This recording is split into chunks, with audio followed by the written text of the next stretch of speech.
Every life tells a story. Join Frank Julian as he shares his one chapter at a time from Story of a Soul 2, releasing every Wednesday. The Story of a Soul 2 by Frank Julian with Sean O'Neill, narrated by Frank Julian. Chapter 28, Fawn on the Brink and Back Again. In 2005, I was invited back, and this time we went only to South Africa. We stayed in Pietermaritzburg and visited the areas that we had seen. It was fruitful, but we did encounter one problem that we have only partially resolved, namely the inconsistency of the shipments. We are a small organization and have limited resources, and so it's difficult to be assured of the ability to make shipments in precise, regular quantities at exact, previously scheduled times. Pastor Quentin shared a sad story that I will never forget.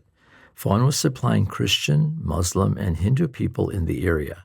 We shared it liberally with all. He had given some to a Hindu family whose mother really experienced a positive effect as her energy level increased. When she ran out, the family came to Pastor Quentin asking for more. He had run out, and they believed that he was saving it for the Christians and not giving it to her because she was Hindu. Pastor Quentin then asked that we would hold off sending shipments to him since they were causing problems for him in the community. And with heavy hearts, we obliged. We would develop a relationship with Bishop Isaac and a missionary named Nancy over the next few years.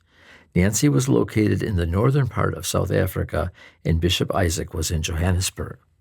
In 2005, as the Christmas season was approaching, we obtained our 501c3 status as a nonprofit. Before that came through, though, I thought that the end of all of this was coming quite soon. Our lawyer sent all the paperwork in, and we awaited a response. Meanwhile, the home care agency that I worked for became very supportive of Ensure for Africa and wanted to help us as we became Fawn. A meeting was called with the organization's grant writing group. The idea that was they could help us obtain funds through various grants.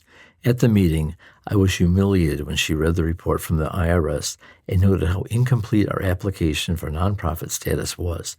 She said, "Your lawyer is incompetent. He didn't know what he was doing. I can't help you." I drove home and called my wife to tell her about what happened. I said, "This is it for me. I'm done." Peggy said, "Oh, no, you're not. Go right to the lawyer's office and tell him what they said." I said that I would and drove straight to the office. I told him what had happened. He took the papers and went into his office to call the IRS. When he came out, he informed me that the IRS had misplaced parts of it and that I would receive approval by Christmas. Fawn lived on, and I got the positive response on Christmas Eve. That was some Christmas present. I knew then that there was more God wanted to do with Fawn.